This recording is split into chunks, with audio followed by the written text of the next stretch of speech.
Welcome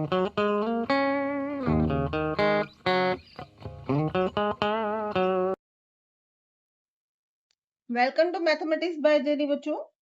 आज जैसे कि मैंने आपको कहा था पिछली क्लास में, आज मैं आपको एक ट्रायंगल की दूसरी प्रॉपर्टी बताने वाली हूँ। इसके लिए हम एक ट्रायंगल लेते हैं।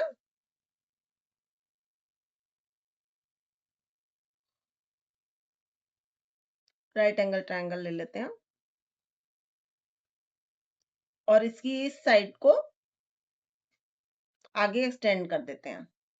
तो इससे हमारे पास ये ट्रायंगल हो गया ए बी सी और इसे पी तक एक्सटेंड कर दिया।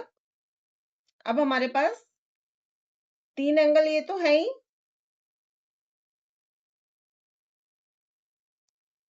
एक्सटीरियर एंगल इसको बोलते हैं। जो ये हम ट्रायंगल से लाइन बाहर एक्सटेंड करते हैं तो जो एंगल बनता है उसे एक्सटीरियर कहते हैं। तो according to this theory, this property, sum property, the exterior angle is equal to the sum of the two interior opposite angles। Means ये जो एंगल है इसका सम जो है वो इन दो एंगल्स के सम के बराबर होगा। फॉर एग्जाम्पल, अब ये तो क्योंकि हमने एक परपेंडिकुलर लिया है तो ये वी नो 90 डिग्री है, और सपोज ये 30 डिग्री है तो 90 30 120। तीसरा एंगल, क्योंकि तीनों एंगल्स का सम जो है वो 180 डिग्री होता है, तो तीसरा एंगल हमारा हो गया कितना, 80 डिग्री, सॉरी 60 डिग्री।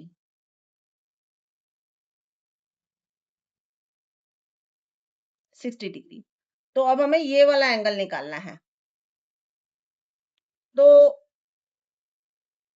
ये हम दो तरीकों से निकाल सकते हैं।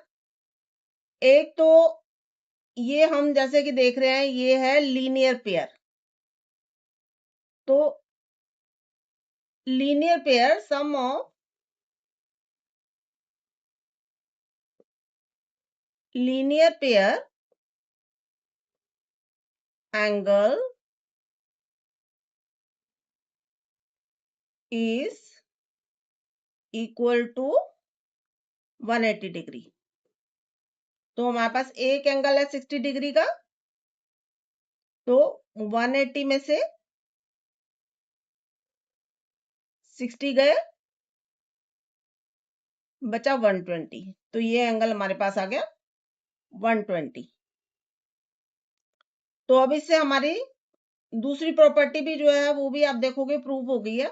ये हमारा 120 आ गया, और आप देखेंगे कि दोनों इंटीरियर अपोजिट एंगल्स जो बन रहे हैं 90 और 30, इन दोनों का सम भी क्या होता है, 120।